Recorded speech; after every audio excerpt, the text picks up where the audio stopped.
মহল্লার পথ প্রদর্শক, মহল্লার সরদার, আল্লাহ পাকের পবিত্র ঘর মসজিদের খাদিম আমার ইমাম সাহেব ভাইজান নসিহত করেছে। আমি অদম গুনাহগার সুদূর ফুরফুরা দরবার শরীফ আপনাদের খিদমতে হাজির হয়েছি। কিতাবটা খুশি না বেজার? সকলে মিলে বলে খুশি।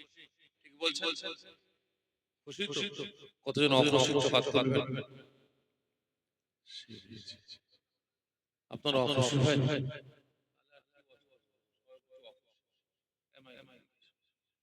আপনারা অখুশি ভাই? তাহলে হাত তুললেন।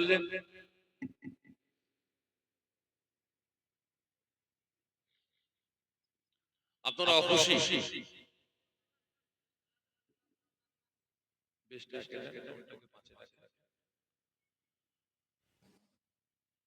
তাহলে এতক্ষণ ধরে ওয়াজ শুনলেন, কি ওয়াজ শুনলেন? এই ব্রেক ফেল অবস্থা যে এই ব্রেক ফেল অবস্থা ওয়াজ শুনেছেন? যাই হোক, বুঝতে পারেন না, হাত তুলে ফেলেছেন। তবে কার আওয়াজ কিভাবে শুনেছেন জানি না। আমার আওয়াজ শুনতে গেলে ব্রেকে পা রাখতে হবে। আমি ওয়াজ করতে বলবো লা তাকরাবুস সালাত, নামাজ পড়বেন না, নামাজ কায়েম করবেন না, এটুকু শুনলেন। এরপরে বলবো ও আনতুম সুকারা, নেশাগ্রস্ত অবস্থায় এখানে ব্রেক ফেল। সকালবেলা চায়ের দোকানে গিয়ে বলবেন না পীরের ব্যাটা কি ওয়াজ করেছে, কেন রে লা তাকরাবুস সালাত বলে গেল, তার মানে নামাজ পড়তে বারণ করে গেছে। তাহলে মার কি ওয়াইজ না সুন্নাত? সকলে মিলে বলে যে শ্রোতা, কারণ শুনেছো তো অর্ধেকটা, ঠিক না বেঠিক? তাই যাই হোক, অনেকে বুঝতে পারেন হাত তুলে ফেলেছেন। কতজন খুশি হাত তুলবেন? মাশাআল্লাহ, হাত নামিয়ে দেন। আমি খুশি কিনা জিজ্ঞাসা করবেন না, জিজ্ঞাসা করেন চাই নাই আমি কিন্তু খুশি। যদি বলেন কারণ সুদূর ফুরফুরা দরবার শরীফ থেকে আপনাদের খিদমতে হাজির হয়েছি কত আশা যে আজ এই ভোয়ালিয়া গ্রামে যাচ্ছি। না জানি আমার দাদা পীর রহমাতুল্লাহ আলাইহির কত আশিক, কত পাগল, কত দেওয়ানা, বিশেষ করে রাসূল পাক সাল্লাল্লাহু আলাইহি ওয়াসাল্লাম হুজুরে আশিক, পাগল, দেওয়ানারা না জানি কতজন নাই হবে। কিন্তু আসার পরে দেখি এখানে কোটি কোটি মুসলমান বসে আছে। আর হাটে বাজারে মাশাআল্লাহ যথেষ্ট ভিড় আছে। খারাপ মনে নেবেন না, আমার বলার উদ্দেশ্য হচ্ছে এটাই যে কত আজ আমি উম্মত মুহাম্মাদি আখরি জামানা ফিতনার সময় এসে পৌঁছে গেছে। পৃথিবীর শেষ সময় এসে পৌঁছে গেছে। আজকে লক্ষ্য করুন, এখান থেকে 2 কিলোমিটার, 4 কিলোমিটার, 6 কিলোমিটার দূরে সেখানে ফাংশন হচ্ছে, মেলা হচ্ছে, টুর্নামেন্ট হচ্ছে। সেখানে গিয়ে দেখুন, যদি 100 শ্রোতা থাকে, 100 দর্শক থাকে, তার ভিতরে 80 থেকে 85% মুসলমানের বাচ্চা ধেই ধেই করে কোমর তুলিয়ে নাচছে, ঠিক না বেটা? কিন্তু আজ দুঃখটা হচ্ছে এটাই যে আপনার এই গ্রামে ঈদে মিলাদুন নবী রাসূল পাক সাল্লাল্লাহু আলাইহি ওয়াসাল্লাম হুজুরের স্মরণ সভা, জান্নাতের বাগান কায়েম করা হয়েছে। এখানে মুসলমানদের আগমন, আল্লাহ পাক সারা দিনে 5 ওয়াক্ত ডাক দিলেন, বান্দা আমার সঙ্গে সাক্ষাৎ করবি আয়, বান্দা আমি আল্লাহ আমার সঙ্গে দিদার করবি আয়, বান্দা আমার সঙ্গে মুআনাকা করবি আয়, বান্দা তোর কি অভিযোগ আছে, তোর কি জ্বালা যন্ত্রণা আছে, তোর কি ব্যথা বেদনা আছে, তোর কি দুঃখ আছে, আয় আমি আল্লাহ আমার কাছে জানাবি আয়। আমি আল্লাহ পাক, আমি রহমান রহিম, আমার সঙ্গে দিদার করে বলবি, সাক্ষাৎ করে বলবি, আমি আল্লাহ আমার সঙ্গে মুআনাকা করে বলবি, মসজিদে এসে আমি আল্লাহ আমাকে জানাবি, আমি আল্লাহ পাক তোর সমস্ত সমস্যার সমাধান করে দেব। আজকে মসজিদগুলো একতলা থেকে দুতলা হয়েছে, সেখানে মুসল্লি নাই। আজকে একতলা থেকে দুতলা মাদ্রাসা হয়েছে।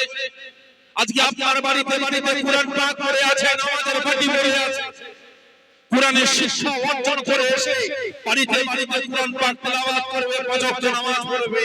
এই নামাজে খুঁজে পাওয়া যাচ্ছে না, ঠিক না বেটা? খারাপ মনে নেবেন না বাবা। আজকে দুঃখের সাথে বলছি, আজকে এই মুসলমান আজকে লাঠি ঝাঁটা জুতো খাবে না তো কারা খাবে? আজকে এই মুসলমানকে নোটবন্দির নামে, জিএসটির নামে, এসআইআর নামে, এনআরসির নামে শায়েস্তা করবে না তো কাদেরকে করবে? আজকে আমার দেশের বিজেপি মার্কার কিছু নেতা ভেড়া মার্কা কিছু নেতা আজকে খুল্লা মাইকে বক্তব্য রাখছে, ওয়ান ক্যামেরা বক্তব্য রাখতে সোশ্যাল মিডিয়ার মাধ্যমে বলেছে যে মুসলমানদের ঘাট ধরে বাংলাদেশে পাঠিয়ে দেব, কোমরে লাথি মারতে মারতে বার করে দেব। আর আজ একটা মুসলমান এত পাওয়ারফুল নেতা হয়ে, এত ক্ষমতাশালী নেতা হয়ে, আজকে এত বড় বড় নেতা হয়ে মুসলমান সেজে আমরা তার কোনো প্রত্যুত্তর দিতে পেরেছি? বলেন পারেনি। পারবোটা কি হবে? আমরা মুসলমান, আমরা নিজেরাই তো ঠিক নাই। ঘর মে আগ লাগ গই, গাড়ি জলা গই। আমার বাড়িতে অন্য কেউ আগুন লাগাতে আসেনি, আমি শাশুড়ি এসেছি আমার বাড়ি ভাঙতে, অন্য কেউ আসেনি আর আসবে না। আজকে মুসলিম সমাজকে শেষ করার জন্য কোন হিন্দু ভাই নয়, কোন খ্রিস্টান নয়, কোন শিখ না, কোন পারসি না, কোন পাঞ্জাবি না, মুসলিম সমাজকে শেষ করার জন্য এই আমাদের সমাজে কিছু কিছু নামধারী মুনাফিক মার্কা মুসলমানই যথেষ্ট, ঠিক না বেটা? তাই আজ যত দূর মাইকের আওয়াজ যাচ্ছে, মুসলমান দাবিদার, উম্মতে মুহাম্মাদি দাবিদার, প্রকৃত মুসলমান পরিচয় দেওয়ার জন্য, প্রকৃত উম্মতে মুহাম্মাদির পরিচয় দেওয়ার জন্য এই ঈদে মিলাদুন নবী, জান্নাতের বাগান, রাসূল সাল্লাল্লাহু আলাইহি ওয়াসাল্লাম হুজুরের স্মরণ সভায় হাজির হয়ে এই জান্নাতের বাগানের মান সম্মান ইজ্জত রক্ষা করুন। ইনশাআল্লাহ আগামী দিন আল্লাহ পাক আপনাদের মান সম্মান ইজ্জত আল্লাহ পাক রক্ষা করবেন। অনুরোধ করব আশেপাশে ঘোরাফেরা না করে এই পাক মাহফিলে হাজির হয়ে অশেষ সওয়াবের হকদার হন। একদম সুবহানাল্লাহুম্মা সাল্লি আলা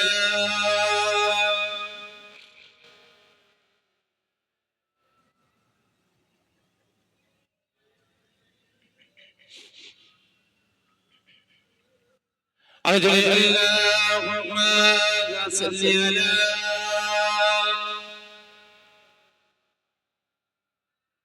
وعلى آل سيدنا. أعوذ بالله من الشيطان الرجيم. بسم الله الرحمن الرحيم. قال الله تعالى في كلامه المجيد والفرقان الحميد ولا تقولوا لمن يقتل في سبيل الله أموات بل أحياء ولكن لا تشعرون.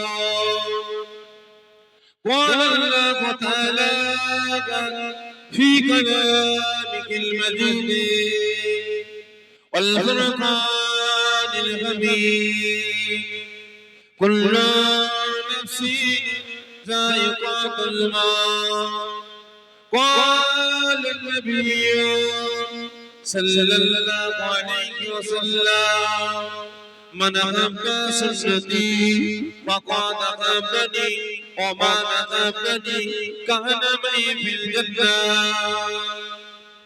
قال الله تعالى في كلامه المجيد والفرقان الحميد إن الله وملائكته يصلون على النبي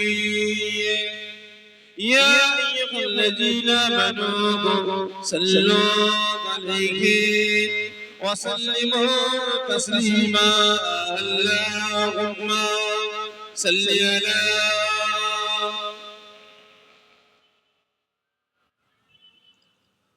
وعلى آل سيدنا. أرجو اللهم صل على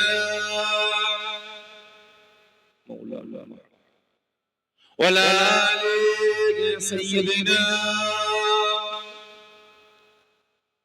আচ্ছা ভাই আপনারা সে বাদ মাগরিব থেকে নিয়ে এতক্ষণ পর্যন্ত জান্নাতের বাগানে বসে বসে দরুদ শরীফ তেলাওয়াত করছেন, কিছু পেয়েছেন আপনারা? সকলে মিলে বলে কিছু পেয়েছেন? 1 কিলো 2 কিলো চাল ডাল তেল আটা কিছু পান? সকলে মিলে বলে কিছু পেয়েছেন? আজকে জান্নাতের বাগানে দরুদ শরীফ তেলাওয়াত করে কিছু পেয়েছে,